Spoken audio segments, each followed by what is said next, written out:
Marcus Chen had been fighting for 3 standard days without sleep when the Vexthal breakthrough finally came.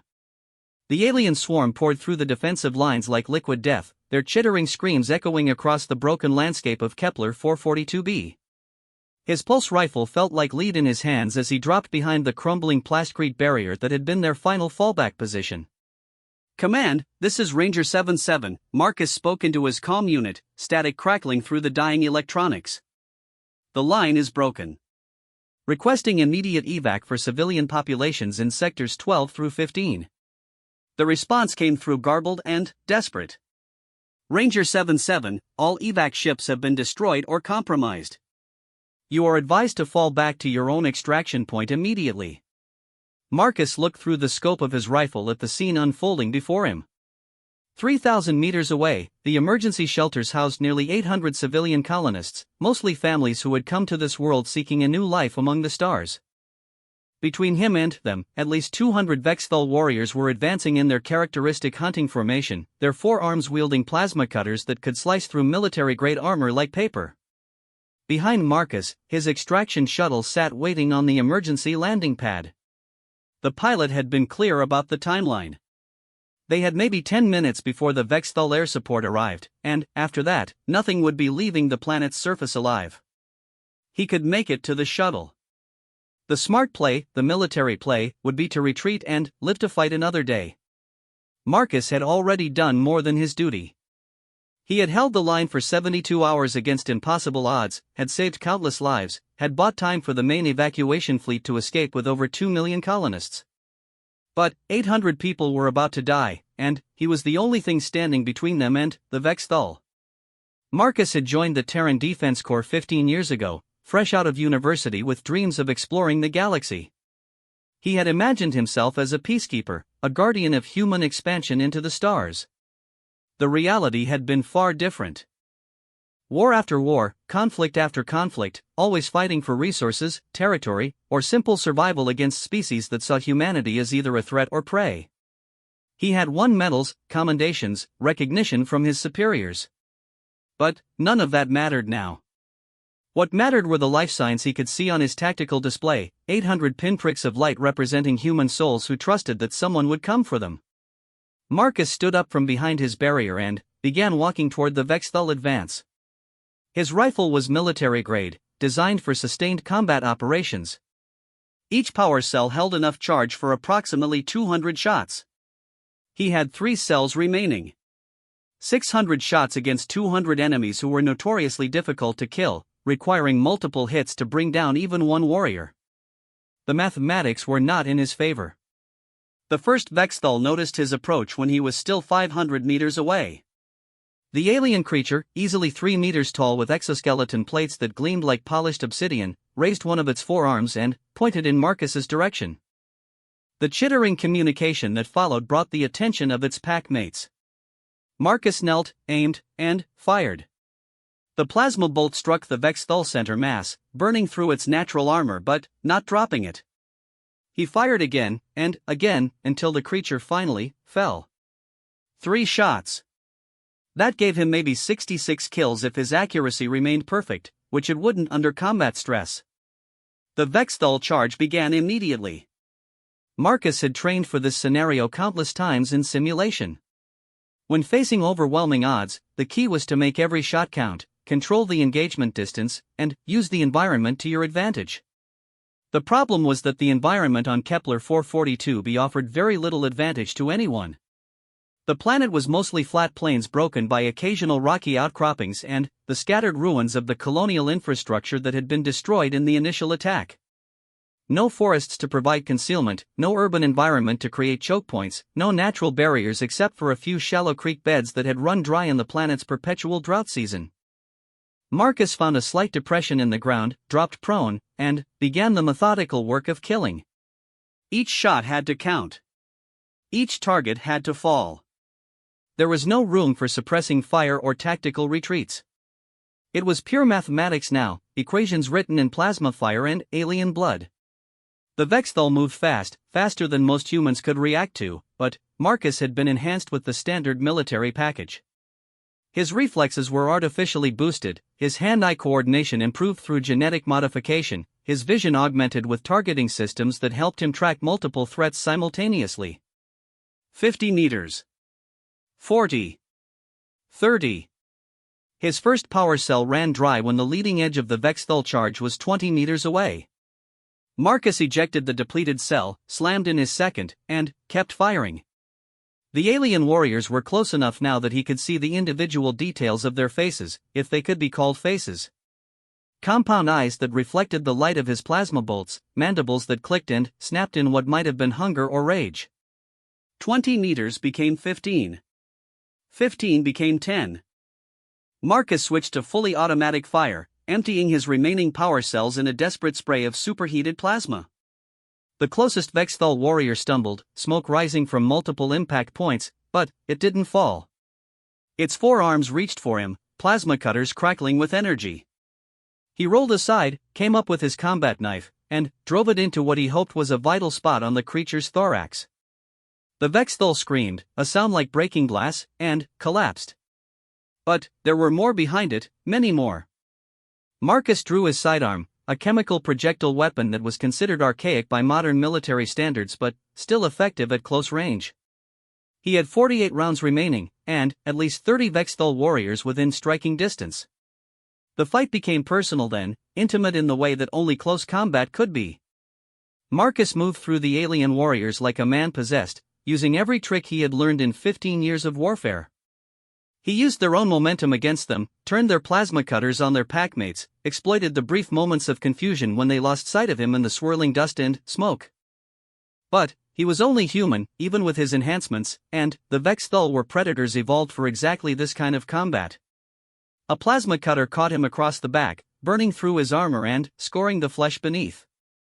Another carved a line across his left arm, severing muscle and nerve. Marcus kept fighting, but he could feel his strength fading, his reaction slowing. When his sidearm clicked empty, Marcus knew he had reached the end. He found himself surrounded by a dozen remaining Vexthul warriors, their weapons raised and ready.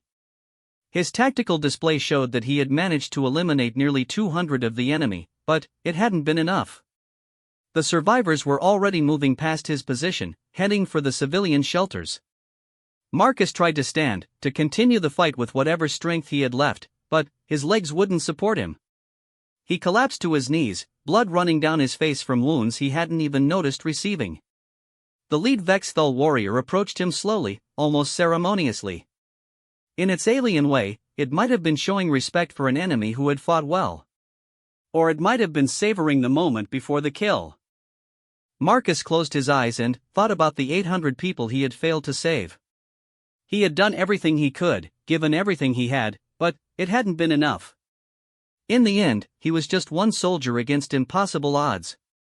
The plasma cutter hummed to life above his head. But the death blow never came. Instead, Marcus heard a sound he had never encountered before, a deep harmonic resonance that seemed to come from everywhere at once. He opened his eyes to see the Vexthul warriors around him frozen in place, their weapons lowered, their compound eyes turned skyward. Above them, the air itself seemed to be changing, rippling like water disturbed by some massive presence. The light bent and twisted, creating patterns that hurt to look at directly. Reality itself seemed to be reshaping around them. When the light finally faded, Marcus found himself looking up at something that defied every assumption he had ever made about the universe. Standing where empty air had been moments before was a figure that appeared to be human, but impossibly tall, perhaps 4 meters in height. Its features were familiar yet somehow perfected, as if someone had taken the concept of humanity and refined it to its ultimate expression. It wore no visible armor or weapons, but power radiated from it like heat from a star. The Vexthul warriors had not simply stopped fighting. They had fallen to what might have been their knees, if their anatomy allowed for such a gesture. They were prostrating themselves before this newcomer, their plasma cutters cast aside and forgotten. The figure looked down at Marcus with eyes that held depths of knowledge and experience that seemed to span millennia. When it spoke, its voice carried the same harmonic resonance that had announced its arrival. "Rise, Marcus Chen," it said, and somehow Marcus found the strength to stand despite his wounds. "Your sacrifice has been witnessed. Your courage has been measured. Your worth has been recognized by those who came before. Marcus tried to speak, to ask who or what this being was, but found that words failed him. The figure seemed to understand his confusion without need for explanation. Long ago, when your species was young and the galaxy was different than it is today, humanity faced a choice. We chose to ascend, to leave behind the physical realm and become something greater. But we have never forgotten our origins, and we watch over those who carry the best of what we once were. The being raised one hand, and Marcus felt his wounds healing, his strength returning, his equipment recharging and repairing itself. But, more than that, he felt something fundamental changing within him, as if doors were opening in his mind that he had never known existed. You fought not for glory or recognition, but to save those who could not save themselves. You stood alone against darkness not because you were ordered to, but because it was right. This is the essence of what humanity can be, what it should be. Around them, the Vexthal warriors began to fade away like smoke, not destroyed but simply removed from this place and time. The being's power was beyond Marcus's comprehension, but its benevolence was unmistakable. The immediate threat is ended, the figure continued. But your journey is just beginning. You have proven yourself worthy of a greater purpose, a higher calling than the simple conflicts that consume this galaxy. The transport ship that arrived to evacuate the surviving colonists found a changed world. Where the Vexthal army had been advancing, there was nothing but empty ground. The 800 civilians in the emergency shelters were unharmed, their rescuers reporting that the alien threat had simply vanished without explanation. Marcus stood in the debriefing room aboard the rescue vessel, facing a panel of high-ranking military officials who were struggling to understand what had happened on Kepler 442b. According to their sensors, there had been a massive energy surge at his location, followed by the complete disappearance of all hostile contacts. Ranger Chen, Admiral Morrison leaned forward across the metal table. Your report indicates that you engaged approximately 200 Vexthal warriors in single combat. Our tactical analysis suggests this should have been impossible. Marcus looked at his hands. They appeared normal, but he could feel something different flowing beneath his skin, like electricity made conscious. When he concentrated, he could perceive things that should have been beyond human senses. The heartbeats of everyone in the room, the electromagnetic signatures of the ship's systems, even the faint gravitational disturbances caused by nearby stellar bodies. I did what was necessary to protect the civilians, Marcus replied, keeping his voice steady. The enemy was neutralized by unknown means. General Park, a stern woman with silver hair and calculating eyes, tapped her stylus against her datapad. Unknown means. That's what we keep hearing from you, Ranger Chen. But our deep-range scanners detected energy signatures that don't match any known technology in this sector. What exactly did you encounter out there? Marcus could tell them about the ascended being, about the healing light and the promise of a greater purpose. But he had been warned that such revelations would not be believed, and might even be dangerous to share. The figure had explained, in that brief moment of contact, that humanity was not yet ready for the truth about its destiny. I don't know, sir, Marcus lied smoothly. I was badly wounded and possibly hallucinating. When I regained consciousness, the enemy forces were gone. The questioning continued for 2 hours, but Marcus maintained his story. Eventually, the brass decided that the important thing was the mission outcome. 800 lives saved, enemy forces eliminated, and a decorated soldier returned safely. The details could be classified and forgotten. What they couldn't classify or forget were the changes in Marcus himself. Over the following weeks, as he was processed through military medical facilities and debriefing centers, it became obvious that something fundamental had altered in his physiology. His reaction times had improved beyond even enhanced human norms. His strength and endurance were increasing daily. Most remarkably, he seemed to be developing abilities that bordered on precognitive, able to sense dangers before they manifested and respond to threats with uncanny precision. Dr. Sarah Walsh, the military xenobiologist assigned to his case, ran test after test trying to understand what had happened to him.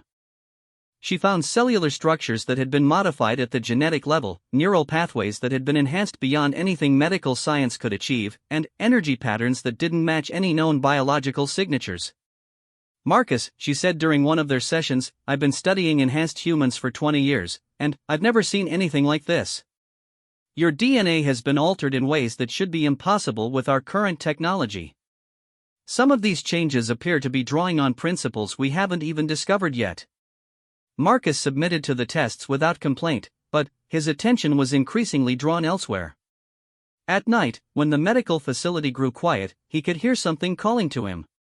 Not with sound, but with a pull that seemed to resonate in his bones. There was something he was supposed to be doing, somewhere he was supposed to be going. The opportunity came 3 months later, when the Terran Defense Corps offered him a new assignment. Reports had been coming in from the frontier worlds of strange phenomena. Ships disappearing without distress calls. Colonies going silent overnight. Energy readings that matched no known technology or natural occurrence. "We need someone to investigate these incidents," Admiral Morrison explained during their secure communication. "Someone with your unique experience and capabilities. This is a Black Ops assignment, Ranger Chen. You'll have unlimited resources and complete operational autonomy." Marcus accepted immediately. This was what he had been waiting for, though he couldn't explain how he knew it.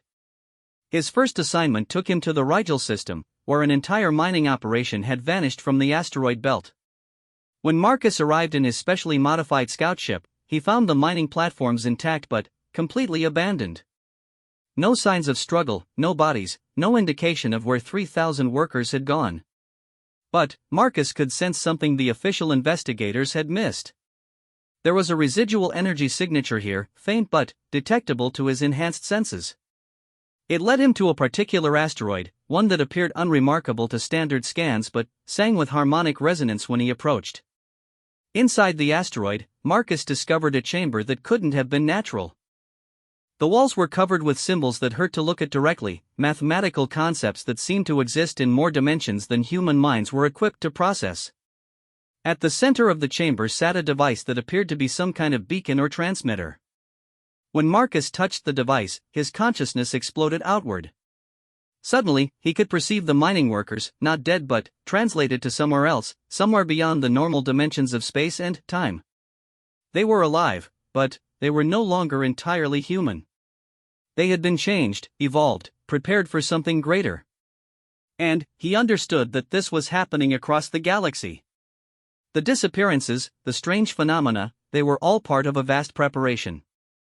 Humanity was being tested, and those who proved worthy were being gathered for a purpose that spanned star systems and epochs. The ascended being's voice spoke in his mind, clear and unmistakable. "You begin to understand. Your species stands at a crossroads, Marcus Chen. The galaxy is changing, and humanity must change with it or be consumed by forces beyond its current comprehension. We are gathering those who can help guide this transformation." Marcus found himself back in the chamber, but he was no longer alone. Around him stood 12 other humans, men and women he had never met but somehow recognized. They all carried the same enhanced aura he had developed, the same sense of awakened potential. "Who are you?" he asked. A woman with dark skin and silver eyes stepped forward. "I am Captain Elena Vasquez. I was commanding a deep space exploration vessel when we encountered something impossible. I died saving my crew, and then I was brought back changed." She gestured to the others. "We all have similar stories. We all made the same choice you did, to sacrifice ourselves for others." A tall man with burned scars covering half his face nodded. "Commander James Morrison. My ship was destroyed holding off a Zethkri invasion fleet. I should have died with it, but instead I found myself here, with abilities I never imagined possible." One by one, they shared their stories. Scientists who had stayed behind to warn others of cosmic disasters. Soldiers who had held impossible positions to save civilian populations. Explorers who had sacrificed their lives to prevent their discoveries from falling into the wrong hands. All of them had been deemed worthy of ascension, but not yet ready to leave the physical realm entirely. "We are the bridge," Elena explained, "between what humanity is now and what it could become. Our job is to guide the transformation, to help our species navigate the trials ahead." Marcus looked around the chamber, at the beings who had once been human and now were something more. "What kind of trials?" The ascended being's presence filled the space, its voice resonating through their enhanced consciousness. The galaxy is not as empty as your people believe. There are powers that have slumbered for millions of years, waiting for the right catalyst to awaken them. Humanity's expansion into space has begun to disturb these ancient forces. Images flooded Marcus's mind. Vast entities that existed between dimensions, feeding on the life force of entire civilizations. Mechanical intelligences that had consumed their creators and, now sought new worlds to harvest. Beings of pure energy that viewed physical matter as a disease to be cleansed from the universe. The Vexthal were merely the beginning, the voice continued. They are foot soldiers in a war that spans epochs. But, humanity has something that these ancient powers do not expect. The capacity for growth, for change, for becoming more than the sum of its parts. Marcus felt the weight of responsibility settling on his shoulders. What do you want us to do? Prepare your people. Find those among them who have the potential for transformation. Guide humanity's evolution so that when the true test comes, your species will be ready to not just survive, but to take its place among the ascended. The chamber around them began to fade, reality reasserting itself as the vision ended.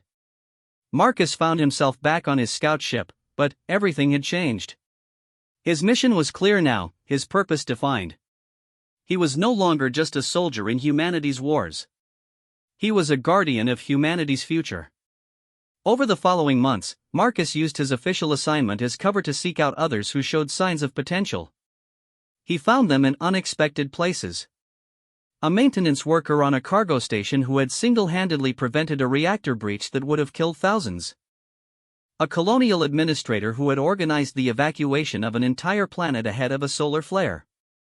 A young pilot who had flown rescue missions into a radioactive zone to save trapped miners.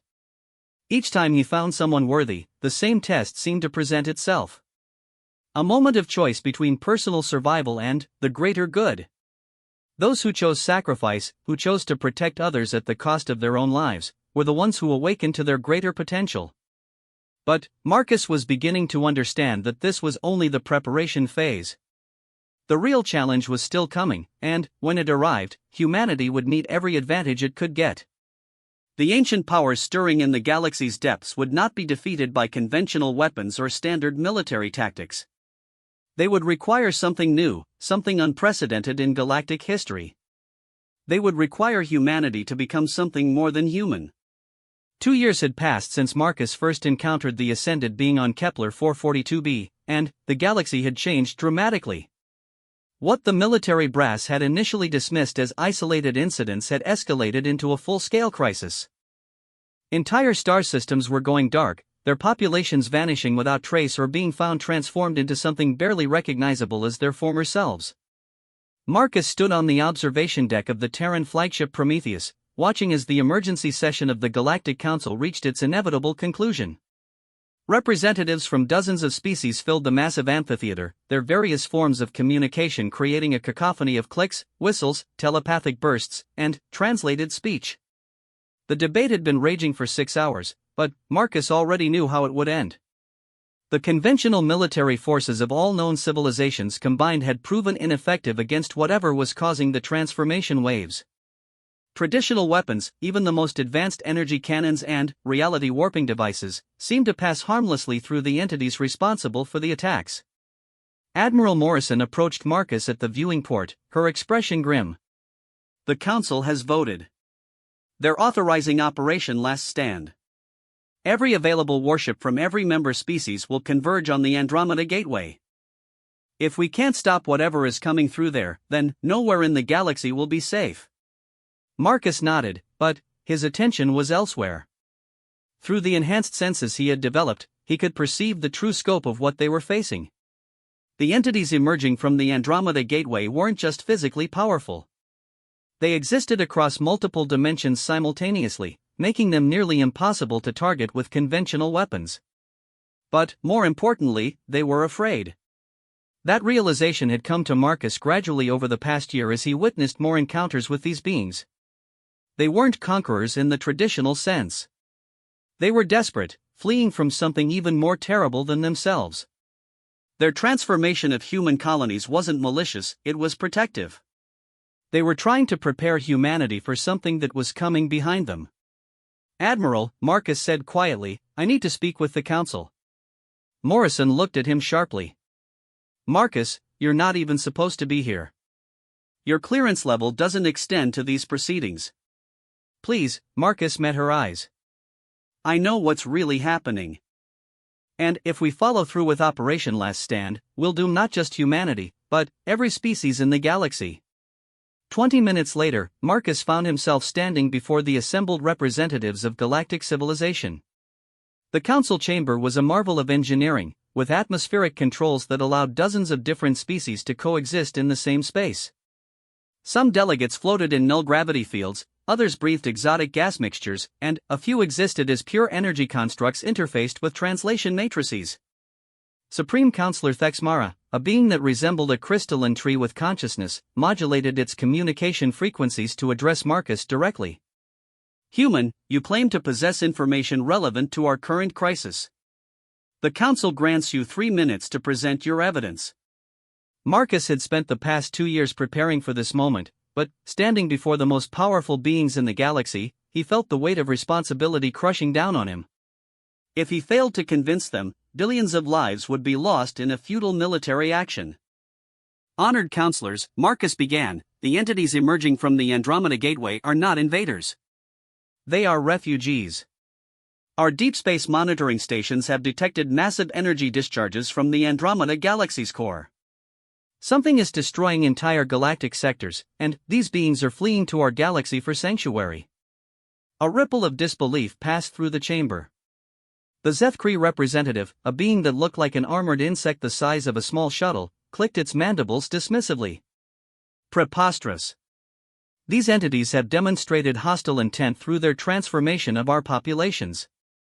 "Not transformation," Marcus continued urgently.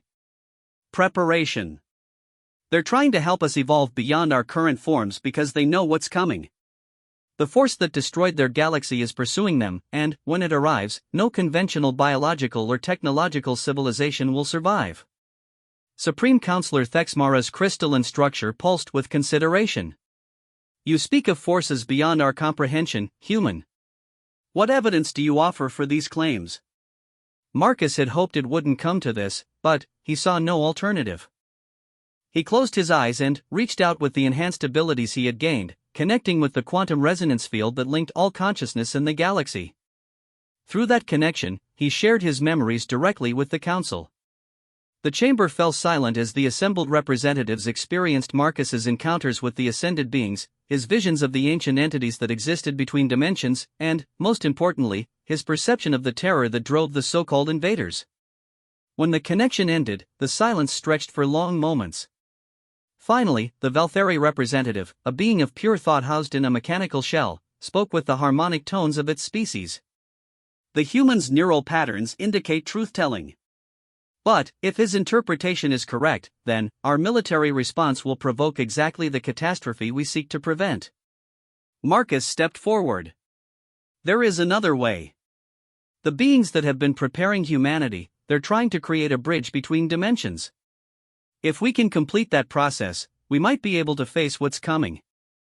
But, it requires willing transformation, not forced evolution." The debate that followed was unlike anything in the Council's history.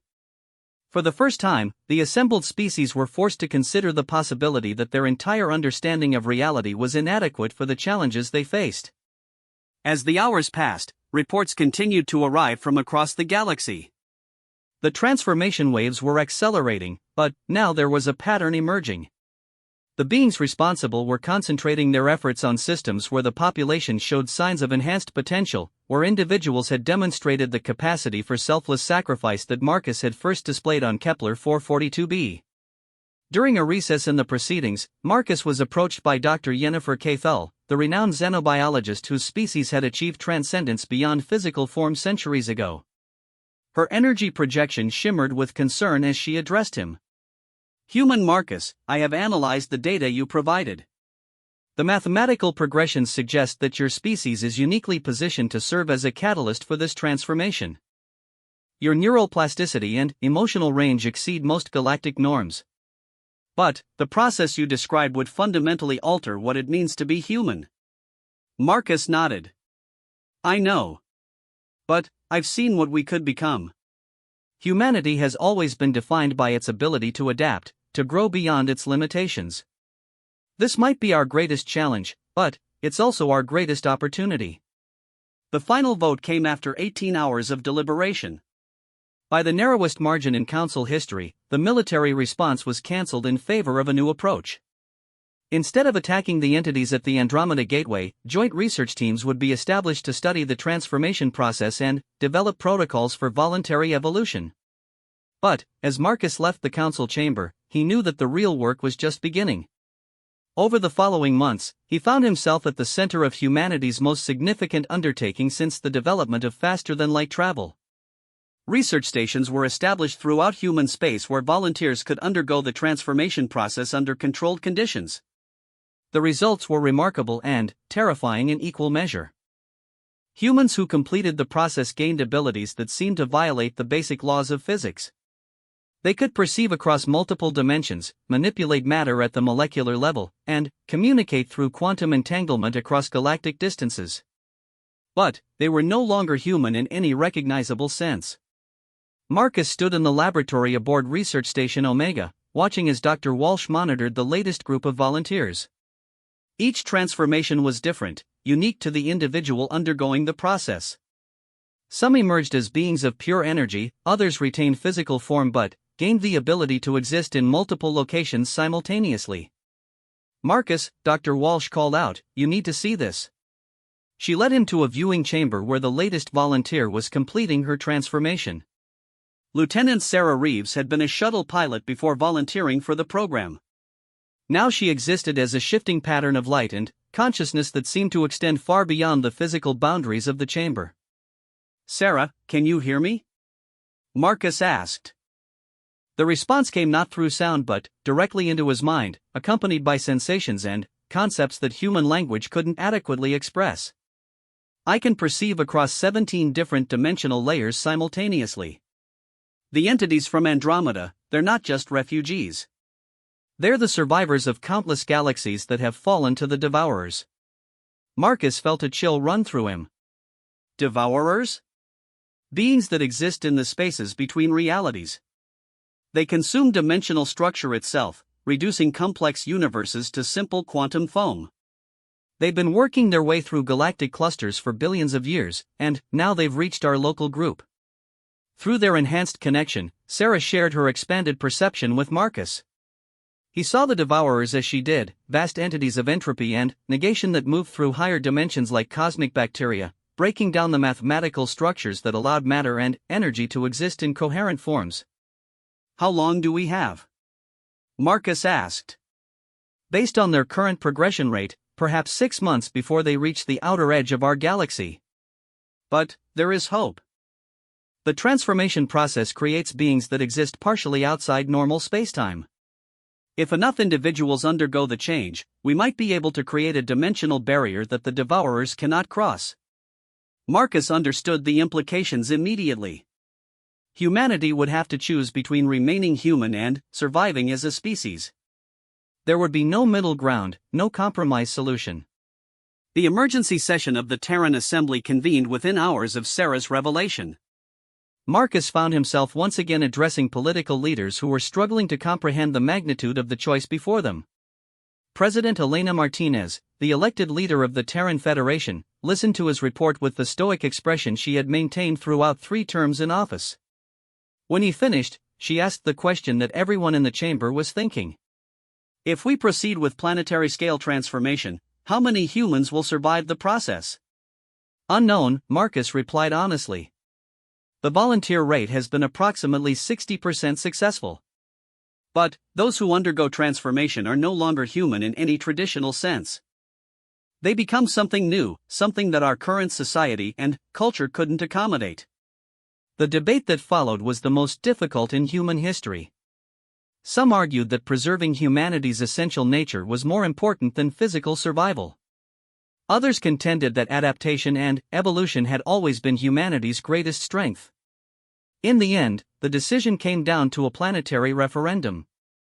every human colony, every space station, every settlement would vote on whether to proceed with species-wide transformation. Marcus campaigned tirelessly for the Yes vote, traveling to hundreds of worlds and speaking to millions of people. But he also understood the fears and concerns of those who opposed the measure. They would be asking humanity to give up everything that had defined them for millennia in exchange for survival as something entirely new.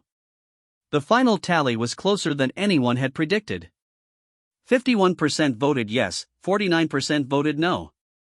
As the transformation centers were established across human space, Marcus found himself facing the most personal decision of his life. He had been the catalyst for this entire process, the bridge between humanity's present and its future. But he had not yet undergone the transformation himself. Standing in the chamber where it had all began, surrounded by the equipment that would fundamentally alter his existence, Marcus thought about the journey that had brought him here. He had started as a simple soldier, fighting to protect civilians on a distant world. Now he was about to become something beyond human comprehension. The ascended being appeared one final time, its presence filling the chamber with harmonic resonance. "The choice is yours, Marcus Chen," it said. "You can remain as you are, the last guardian of human memory and culture. Or you can complete the transformation and help guide your species through the trials that await." Marcus looked around the chamber at the symbols and equations that described realities beyond normal perception. Through the viewport, he could see the stars of human space, each one representing billions of lives that would soon face the devourers. "If I transform, will anything of the person I am survive? You will become more than you are, not less. Your memories, your values, your essential self will remain. But they will exist within a framework that transcends the limitations of individual consciousness." Marcus stepped toward the transformation matrix, then paused. "The colonists on Kepler 442b. The 800 people I saved. What became of them? They chose transformation when the process became available. They exist now as part of the greater consciousness that humanity is becoming. Your sacrifice saved more than their lives, Marcus Chen. It saved their potential for transcendence." With that knowledge, Marcus's choice became clear. He had always fought for humanity's future, even when he couldn't see what that future might hold. Now he could see it clearly, and it was more magnificent than anything he had ever imagined. As the transformation began, Marcus felt his consciousness expanding beyond the boundaries of his individual mind. He became aware of every human undergoing the same process across the galaxy, their thoughts and experiences joining his in a vast network of evolved consciousness. But, more than that, he could perceive the approaching devourers, and he understood how the transformed humans would be able to resist them. By existing across multiple dimensions simultaneously, they could create structures that the devourers could not break down, havens where consciousness and complexity could survive the cosmic entropy that had consumed so many other galaxies. In his final moments as an individual human being, Marcus Chen smiled. He had thought he was fighting for recognition, for acknowledgement of his sacrifice. Instead, he had become part of something infinitely greater than any medal or commendation could represent. He had become the guardian of humanity's future among the stars, and that future was brighter than anything the universe had ever seen. The soldier had thought he would be acknowledged for his sacrifice. What he received instead was the opportunity to guide his entire species into transcendence, to become not just a hero of humanity's past, but an architect of its eternal future. In giving up his individual existence, Marcus Chen had gained something far greater than recognition. He had gained the power to ensure that the story of humanity would never end.